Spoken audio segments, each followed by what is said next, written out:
Hello all, welcome back to second video of MSO 004। अभी आपको ऊपर आई बटन में एक फोल्डर शो हो रहा होगा MSO 004 दिसंबर 2024 के नेम से। मैंने वहाँ पे क्वेश्चन 1 डाल दिया है और इम्पोर्टेंट क्वेश्चन की वीडियो भी उसी में, और ये वाली वीडियो और आने वाली सभी वीडियोस उसी फोल्डर में आपको मिल जाएंगी, ताकि आपको टाइम पे और एक ही जगह पे सारी वीडियोस मिल जाए और आप कोई भी वीडियो, कोई भी क्वेश्चन मिस ना करो एग्जाम्स के लिए for the upcoming December 2024 exams, right. तो हमारा क्वेश्चन 2 हम देख लेते हैं। हमें changing facets of social movements की बात करनी है इंडिया में। फेसेट मतलब कि फीचर्स, कैसे जो सोशल मूवमेंट्स, उनके फीचर्स, उनके करेक्टरिस्टिक्स कैसे चेंज हुए हैं इंडिया के अंदर, राइट। तो पहले तो आपको बात करनी है सोशल मूवमेंट की, तो ये हमारा इंट्रोडक्शन पैराग्राफ रहेगा। अगर आपने मेरी इम्पॉर्टेंट टिप्स वाली वीडियो नहीं देखी है जो कि मैंने बनाई है एग्जाम्स पर्सपेक्टिव से, कैसे आपको अपने आंसर्स अटेम्प्ट करने हैं और भी जो इम्पॉर्टेंट चीज़ें होती है एग्ज़ाम के टाइम पर और एग्ज़ाम से पहले जो काफ़ी बच्चे मिस कर देते हैं, अगर आपने मेरी वो वीडियो नहीं देखी है तो आप वो भी देख लीजिएगा। मैं फिर से अभी ऊपर आई बटन में आ रही होगी, मैं वहाँ पे प्लेस कर दूँगी, या फिर कहीं आपको आगे क्वेश्चन की वीडियो के आगे भी कहीं भी आई बटन में वो वीडियो मिल जाएगी। तो प्लीज़ प्लीज़ प्लीज़ आप वो वाली वीडियो ज़रूर देख लेना। अगर आप वो वीडियो देखोगे तो आपकी काफ़ी ज़्यादा हेल्प हो जाएगी एग्जाम्स के लिए, राइट। नाउ ये फर्स्ट हमारा पैराग्राफ आ जाएगा इंट्रोडक्शन का। हमें बताना कि जो सोशल मूवमेंट्स उन्होंने कैसे कंट्री का जो सोशली भी और पॉलिटिकली भी कैसे शेप किया है, कंट्री को एक न्यू फेस दे दिया है, राइट। जब हम बात करते हैं एंटी कॉलोनियल स्ट्रगल्स की और अर्ली 20th सेंचुरी की, राइट, अब इन दोनों, अब एंटी कॉलोनियल स्ट्रगल और अर्ली 20th सेंचुरी के बीच में काफ़ी ज़्यादा गैप है, राइट। तो इनके बीच में कैसे जो मूवमेंट्स हैं इन्होंने किन इशू को एड्रेस किया है, और ये मोमेंट्स कैसे सोसाइटी के अंदर, इंडियन सोसाइटी के अंदर कौन सी कंसर्न्स, कौन से इश्यूज़ को रेज किया, किन चीज़ों के बारे में बात की है, और कैसे एक पॉजिटिव इम्पैक्ट इनके थ्रू इंडियन सोसाइटी में देखने को मिला है।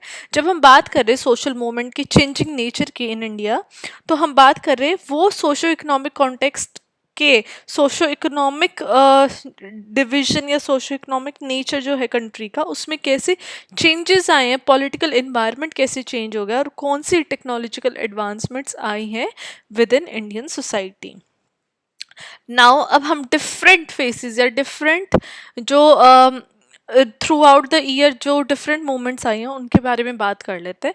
तो फर्स्ट फेज आ जाता है हमारा सोशल मूवमेंट ऑफ इंडिया का प्री इंडिपेंडेंस मूवमेंट। तो इंडिपेंडेंस से पहले कौन सी मूवमेंट्स आई थी, तो हम बात कर रहे हैं कॉलोनियल पीरियड का। जब ब्रिटिशर्स थे तो वहाँ उस टाइम पे जो मूवमेंट्स आई थी बेसिकली, तो वो एंटी कॉलोनियल स्ट्रगल्स और सोशल रिफॉर्म के बारे में आई थी, जहाँ पे इंडियन नेशनल मूवमेंट एक बहुत बड़ी मूवमेंट बनी थी।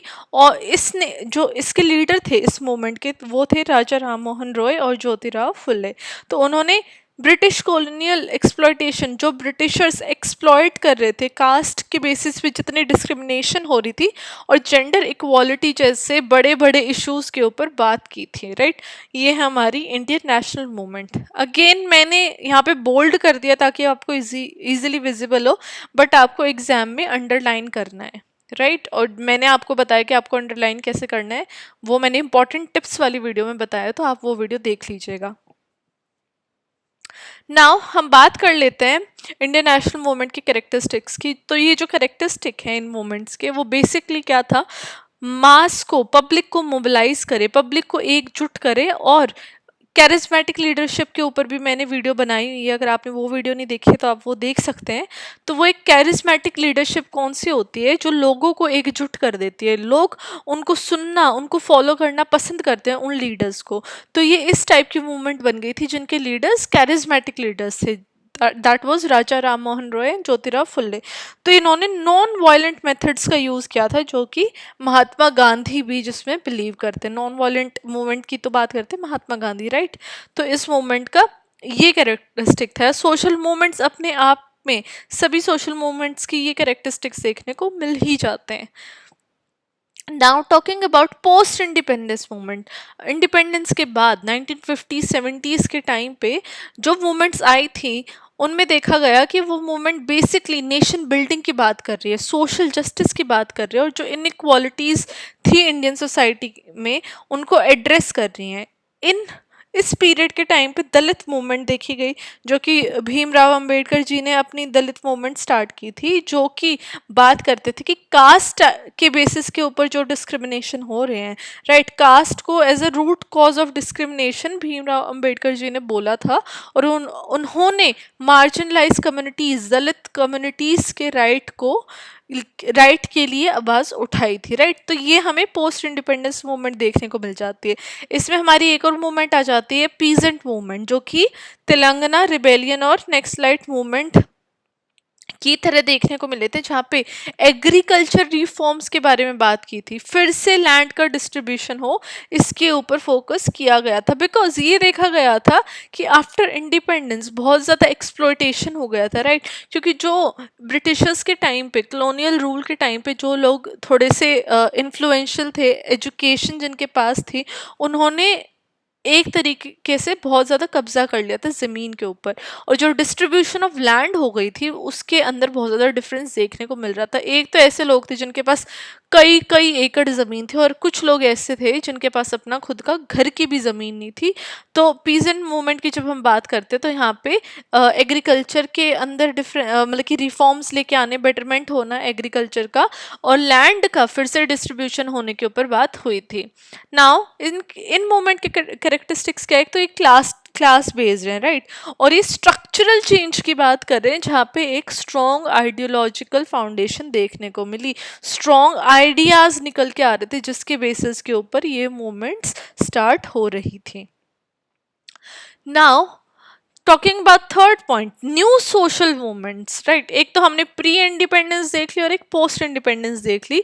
फिर 1980s के बाद, स्टार्टिंग फ्रॉम 1980s से स्टार्ट होके अभी जो भी मूवमेंट्स उसके बाद आई हैं, उनको न्यू सोशल मूवमेंट्स एक अलग से नाम दे दिया गया, राइट।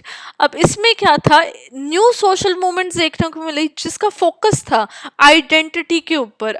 मतलब कि जो इंसान की, जो भी इंडियन सोसाइटी में डिफरेंट आइडेंटिटीज़ है, उनको सेव करना, प्रोटेक्ट करना और एक्सप्लॉइट नहीं करना, एनवायरनमेंट के ऊपर बात हुई थी। और ट्रेडिशनल जो क्लास बेस्ड स्ट्रगल्स थे, उनके ऊपर उनका right, like class based struggle जो हो रहे थे, जो भी एक्सप्लॉयटेशन हो रही थी, उनका राइट, उनको राइट्स फिर से दिलाने के ऊपर बात हो रही थी न्यू सोशल मूवमेंट्स के अंदर। अब यहाँ पे हम एनवायरनमेंट के बेसिस पे जो मूवमेंट देखने को मिल रही थी, वो चिपको मूवमेंट हो गई और नर्मदा बचाओ आंदोलन। तो ये जो इश्यू थे, ये इकोलॉजिकल, जो हमारे एनवायरनमेंट डिग्रेडेशन हो रहा था, एनवायरनमेंट के ऊपर जो नेगेटिव इफेक्ट्स आ रहे थे, उसके बारे में बात हो रही थी। और इनकी वजह से जो डेवलपमेंट प्रोजेक्ट्स आए हैं, उन मतलब कि उनको इस तरीके से लेके आना कि इन्वायरमेंट के ऊपर कोई भी नेगेटिव इफेक्ट ना हो, या फिर इन्वायरमेंट डेवलपमेंट, एक इकोनॉमिक डेवलपमेंट जब हम लेके आते हैं, तो इन्वायरमेंट उसमें हार्म नहीं होना चाहिए। तो ये चीज़ देखने को मिली थी।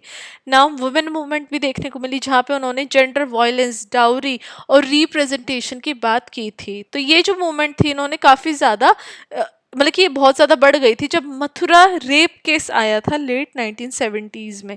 तब जब मथुरा रेप केस के बारे में अगर आपने सर्च नहीं किया, तो आप गूगल कर सकते हो। तो ये वुमेन मूवमेंट, जब भी कोई भी डिस्क्रिमिनेशन होती है वेमेन के अगेंस्ट, या कुछ भी इस लेवल पे हो जाता है, तो ऑफ कोर्स एक मोमेंटम, एक राइट्स फॉर वुमेन की बात तब ज़्यादा होनी स्टार्ट हो जाती है। और यही हमने देखा, यही उस टाइम पे मथुरा रेप केस टाइम के 1970s में भी ये देखने को मिला था कि जब ये मथुरा रेप केस हुआ, उसके बाद वुमेन का राइट्स, वुमेन मूवमेंट देखने को मिली थी। अब ट्राइबल मूवमेंट्स भी आ गई थी उस टाइम पे। झारखंड मुक्ति मोर्चा, जिसने कि एम किया कि ट्राइबल लैंड्स को प्रोटेक्ट करना और उनको अपने आप में एक सोसाइटी घोषित कर देना, राइट। ताकि ऑटोनॉमी क्या है, मतलब कि जो ट्राइब्स हैं झारखंड में, जो ट्राइबल पीपल हैं, वो अपने आप में कंप्लीट सोसाइटीज़ हैं और उनके साथ छेड़छाड़ ना की जाए। तो ये ऑटोनॉमी हो गई, और उनके लैंड को प्रोटेक्ट करना, वहाँ पे कोई भी फॉरेनर को अलाउ ना करना except from tribal community people, ठीक है। तो इस ट्राइबल मूवमेंट्स भी काफ़ी निकल के आ रही थी, क्योंकि ये बोला गया था कि जो ट्राइबल इंडिजीनियस पीपल है, ये बहुत ज़्यादा एनवायरनमेंट को प्रोटेक्ट करके चल रहे हैं, और इनका अपना एक कल्चर है, और वो मर्ज नहीं होना चाहते, राइट, वो उसी में खुश है। तो ट्राइबल मूवमेंट्स के बारे में भी बहुत ज़्यादा लोगों को नॉलेज भी आई, और वो इस चीज़ को सिक्योर और प्रोटेक्ट करके चलना चाह रहे थे। नाउ कैरेक्टरिस्टिक्स देख लेते हैं इन मूवमेंट का। एक तो ये डिसेंट्रलाइज्ड मूवमेंट्स हैं और ये माइक्रो लेवल इशू पे बात करते हैं, मतलब कि जो सेंटर, जो स्टेट जिस बारे में बात करते हैं, ये मूवमेंट्स उनसे हटके कुछ एक जो डिफरेंट टॉपिक्स हैं, जो बहुत ज़्यादा डीप इश्यूज हैं, छोटे छोटे छोटे छोटे जो इश्यूज हैं सोसाइटी के अंदर, उसके बारे में बात कर रहे हैं, जहाँ पे ये फोकस करते हैं कि सभी को डेमोक्रेसी के अंदर हिस्सा लेने का हक है, वो अपनी सेल्फ डेमोक्रेसी और कम्युनिटी की डेमोक्रेसी के लिए राइट चीज़ें या फिर राइट डिसीजन ले सकते हैं। नाउ कंटेम्प्रेरी मूवमेंट्स कौन सी हो गई, जो 2000 से लेके आज के टाइम पे जितने भी मूवमेंट्स आ रहे हैं उनको कंटेम्प्रेरी मूवमेंट्स के अंदर कंसिडर किया जाता है। अब कंटेम्प्रेरी मूवमेंट्स में देख लेते हैं कि कौन कौन सी मूवमेंट्स आई थी। तो बेसिकली जब हम कंटेम्प्रेरी या मॉडर्न मूवमेंट्स की बात करते हैं, तो ये जो भी मूवमेंट्स है, ग्लोबलाइजेशन, नियो लिबरल पॉलिसी और डिजिटल टेक्नोलॉजी से निकल के आ रही हैं। मतलब कि ये जो टॉपिक्स हैं ये इन मूवमेंट्स को शेप दे रहे हैं। इनमें फर्स्ट हमारी देख लेते हैं एंटी करप्शन मूवमेंट, जो कि अन्ना हजारे ने स्टार्ट की थी 2011 ने। तो इस मूवमेंट ने क्या किया था, गवर्नमेंट और गवर्नमेंट का जो हम पब्लिक है, सिटीजन है, उनके साथ कितनी ट्रांसपेरेंसी है उसके ऊपर बात की थी कि भाई जो लोग आप टैक्स ले रहे हो पब्लिक से, राइट, सिटीजन से जो टैक्स ले रहे हो, तो उस टैक्स को, उस टैक्स के अमाउंट को कैसे यूज कर रहे हो, उसके बीच में एक ट्रांसपेरेंसी होनी चाहिए। ऑफ कोर्स अगर आप अगर दुकानदार से कुछ सामान लेते हो तो और उसको पैसे देते हो, तो आप चेक करते हो ना कि भाई ये 4 रुपए कहाँ काटे या फिर ये 10 रुपए का सामान कौन सा है। तो वो एक ट्रांसपेरेंसी होनी चाहिए। अगर आप गवर्नमेंट को टैक्स का पैसा दे रहे हो तो आप, हमें पूरा हक बनता है, क्योंकि हम एक डेमोक्रेटिक वर्ल्ड में, डेमोक्रेटिक कंट्री में है, तो हमारा पूरा हक बन रहा है कि हम गवर्नमेंट से पूछे कि हमारा टैक्स का जो पैसा है वो कहाँ यूज हो रहा है। तो इसी के बारे में अन्ना हजारे ने भी बात की थी अपनी एंटी करप्शन मूवमेंट में। सेकंड आ जाती है हमारी एनवायरमेंटल जस्टिस मूवमेंट। तो काफ़ी सारी प्रोटेस्ट देखी गई थी कोल माइनिंग के अगेंस्ट में इन हासडियो अरनाया हाईलाइट, जहाँ पे एनवायरमेंट और इंडिजीनियस राइट्स के बारे में बात हुई थी। क्योंकि ये देखा गया था ये जितनी भी कोल माइनिंग की जो कोल माइंस हैं वहाँ पे बहुत ज़्यादा, एक तो लोगों के साथ बहुत बुरा होता है, जो वहाँ के सराउंडिंग के लोग हैं उनको वहाँ से हटा दिया जाता है। इंडिजीनियस राइट यहाँ पे क्यों आ रहे हैं, क्योंकि जहाँ पे माइन बन रही है कोल की, तो अगर वहाँ पे कोई भी इस्टेब्लिशमेंट है, कोई भी वहाँ पे कम्युनिटी रह रही है, तो उनको डिस्प्लेस कर दिया जाता था, उनको वहाँ से हटा के कहीं और भेज दिया जाता था। एंड ऑफ कोर्स इन्वायरमेंट के लिए तो वो बहुत ज़्यादा खराब थी ही, बिकॉज जब भी कोल माइनिंग होती है तो एक ब्लास्ट किया जाता है, जिसकी वजह से अर्थ की जो टेक्टोनिक प्लेट्स या फिर और सराउंडिंग की जो भी इन्वायरमेंट था वो उससे बहुत ज़्यादा ख़राब हो रहा था। तो ये सारी चीज़ें भी अब सोशियोलॉजी ने कवर करनी स्टार्ट कर दी, लोगों ने ऑब्जर्व करनी स्टार्ट कर दी। थर्ड आ जाता हमारा digital and social media movement. अब me too, Shaheen Bagh protest, इस टाइप की मूवमेंट्स भी आने लग गई, जिसने सोशल मीडिया का बहुत अच्छे से उपयोग किया, यूज़ किया for mobilisation and advocacy. Mobilisation लोगों को एक साथ करने के लिए, और किसी भी जो भी जैसे मी टू मूवमेंट हो गई, ताकि उसमें वो अपने राइट्स के लिए आवाज़ उठा सकें। तो ये डिजिटल और सोशल मीडिया मूवमेंट्स भी काफ़ी देखने को मिली। अब हमारी आ जाती है फार्मर प्रोटेस्ट, जो कि बहुत लार्ज प्रोटेस्ट थी 2020 टू 21 ईयर में। अब एक लार्ज स्केल मूवमेंट थी एग्रीकल्चर रिफॉर्म्स के लिए, जिसने कि डिफरेंट फार्मर्स को डिफरेंट रीजन से एक साथ ला दिया गया था, जहाँ पे वो अपने एग्रीकल्चर के राइट्स के बारे में आवाज़ उठाई थी। अब ये जो कैरेक्टरिस्टिक्स हम बात करते हैं कंटेम्प्रेरी मूवमेंट्स की, तो हम ये देखते हैं इन्होंने कंटेम्प्रेरी मोमेंट्स ने टेक्नोलॉजी का बहुत यूज़ किया है लोगों को एकजुट करने में, और इससे एक फोकस देखने को मिला ऑन राइट्स एंड गवर्नेंस। मतलब कि गवर्नमेंट के थ्रू वो अपने राइट पूरे करवा रहे थे, अपने गवर्नमेंट के सामने अपने राइट्स की बात कर रहे थे। तो ये एक जो डिफरेंट चेंज था विद इन कंटेम्प्रेरी मूवमेंट्स, जहाँ पे डिजिटल टेक्नोलॉजी का यूज़ होके अपने राइट्स के बारे में बात करना एक डिफरेंट करेक्टरिस्टिक्स देखने को मिला as compare to previous movements. अब फीचर्स की बात कर लेते हैं सोशल मूवमेंट्स की। जितनी भी सोशल मूवमेंट्स चेंज हो रही है, एक तो हो जाता है कि इशू में भी शिफ्ट आता है और एक फोकस में भी शिफ्ट आता है, जैसे आपने ऊपर भी देखा होगा जो जो अभी हमने प्रीवियसली बात की है। तो shift in issue and focus हो गया। जो पहले वाली मूवमेंट्स थी वो बात करती थी जो स्ट्रक्चरल इनइक्वालिटी थी जो ऑलरेडी प्रेजेंट थी, चाहे वो क्लास हो गई या कास्ट हो गई, बल्कि दूसरे हाथ पे जो न्यू मूवमेंट्स आ रही थी वो किसके बारे में बात कर रही थी, जो न्यू इश्यूज जो आ रहे थे, जो न्यू इश्यूज प्रेजेंट हो रहे थे, चाहे तो वो क्लाइमेट चेंज हो या फिर वो डिजिटल प्राइवेसी हो या फिर LGBTQ राइट्स हो। तो एक शिफ्ट देखने को मिला इन इन द मूवमेंट्स ऑल्सो, ठीक है, जो इंडियन सोसाइटी के अंदर आ रही थी विद चेंजिंग टाइम ना। सेकंड आ जाता है डिसेंट्रलाइजेशन एंड लीडरलेस मूवमेंट्स। काफ़ी सारी मॉडर्न मूवमेंट्स क्या हो गई थी, डिसेंट्रलाइज्ड हो गई थी और उसके अंदर कोई भी ऐसे कैरिज्मेटिक लीडर देखने को नहीं मिल रहा था। जैसे पहले की जो मूवमेंट्स थी वहाँ पे क्या था, एक लीडर होता था और उसको लोग फॉलो कर रहे थे, लेकिन वहीं पे जितनी भी न्यू मूवमेंट्स आ रही थी वहाँ पे कोई भी लीडर देखने को नहीं मिल रहा था। फॉर एग्जाम्पल जब हम शाहीन बाग प्रोटेस्ट देखते हैं, फिर मी टू मूवमेंट देखते हैं, वहाँ पे कलेक्टिव एक लीडरशिप देखने को मिली थी रैदर देन एक सिंगल लीडर हो, राइट। सब कलेक्टिवली इस इस इन मूवमेंट्स को चला रहे थे, कोई भी एक पर्टिकुलर फेस नहीं था किसी भी मूवमेंट का। अब बात कर लेते हैं रोल ऑफ टेक्नोलॉजी की। तो सोशल मीडिया और डिजिटल प्लेटफॉर्म ने मूवमेंट कैसे चल रही हैं, लोग कैसे एकजुट हो रहे हैं और कैसे इंफॉर्मेशन पास हो रही है, उसको काफ़ी ज़्यादा चेंज कर दिया था, ट्रांसफॉर्म कर दिया था। अब जितनी भी मूवमेंट्स थी वो बहुत ज़्यादा फास्ट हो रही थी, जैसे हमने फार्मर्स प्रोटेस्ट में भी देखा और एंटी सिटीजनशिप अमेंडमेंट एक्ट के दौरान भी देखा, राइट, या फिर मी टू मूवमेंट के टाइम पे भी देखा कि बहुत जल्दी इंफॉर्मेशन स्प्रेड हो रही थी और लोग एकदम से मतलब कि भारी संख्याओं में एक साथ आ रहे थे। तो ये टेक्नोलॉजी ने भी एक डिफरेंस ला दिया मोमेंट्स के अंदर भी। अब हमारा फोर्थ पॉइंट आ जाता है ट्रांसनेशनल लिंक्स। अब कंटेम्प्रेरी सोशल मूवमेंट, जितनी भी मॉडर्न मूवमेंट्स आ रही थी वहाँ पे ग्लोबल डायमेंशन देखने को मिली, जहाँ पे चाहे तो नेटवर्क्स एकजुट हो रहे थे या फिर एक ग्लोबल इशू था जैसे क्लाइमेट चेंज था, उसके बारे में सब बात कर रहे थे, not just with in India लेकिन बाहर भी।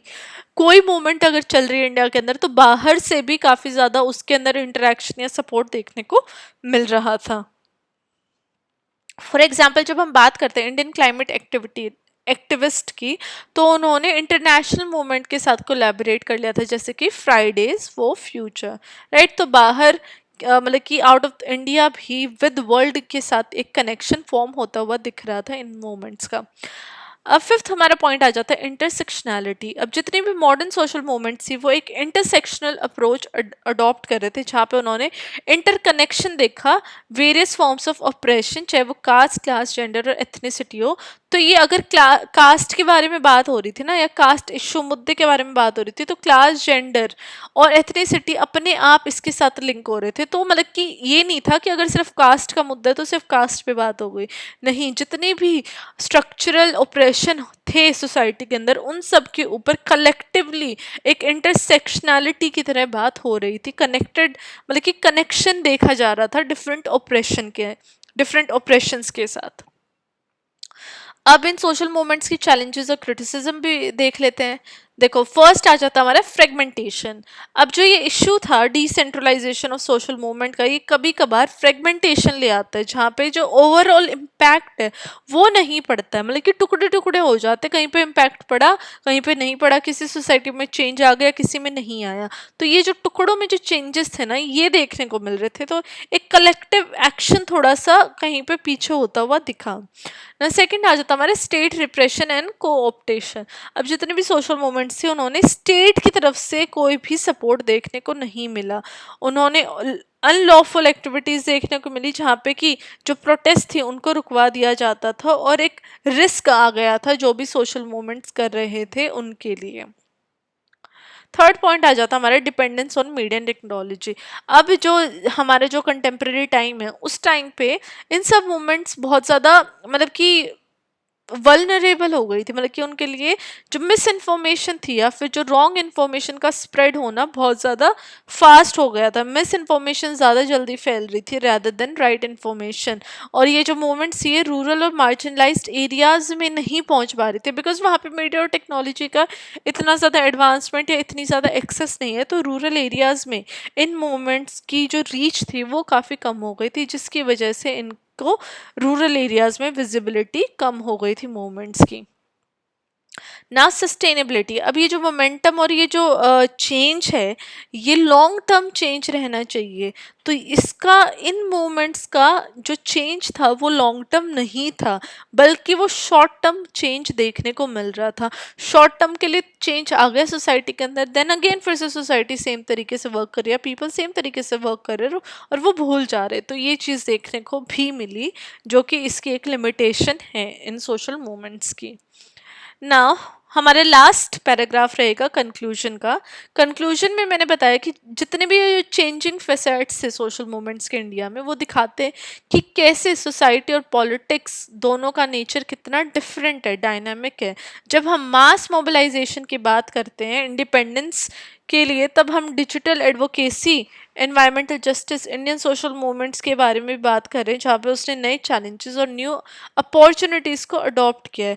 वहीं पे जब हम पावरफुल व्हीकल जैसे सोशल चेंज हो उसके बारे में बात कर रहे हैं, तो उसकी जो सोशल चेंज है वो पूरा डिपेंड रहता है कैसे इंटरनल और एक्सटर्नल चेंजेस के से, इंटरनल और एक्सटर्नल चैलेंजेस से हम निकल के आ रहे हैं और सस्टेनेबल नेटवर्क बना रहे हैं। मतलब कि इम्पैक्ट लॉन्ग टर्म होना चाहिए, जो कोर ऑब्जेक्टिव है उनके ऊपर फोकस हो।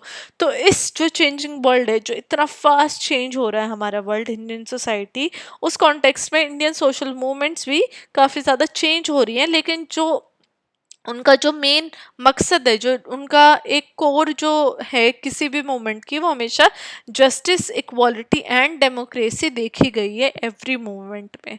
तो ये हमारा क्वेश्चन था सोशल मूवमेंट्स के ऊपर। आई होप आप लोगों को ये क्वेश्चन समझ में आया होगा। And this was it for our question number 2। I will see you with video of question number 3 very soon. Till then, study well, study hard, and subscribe to my channel.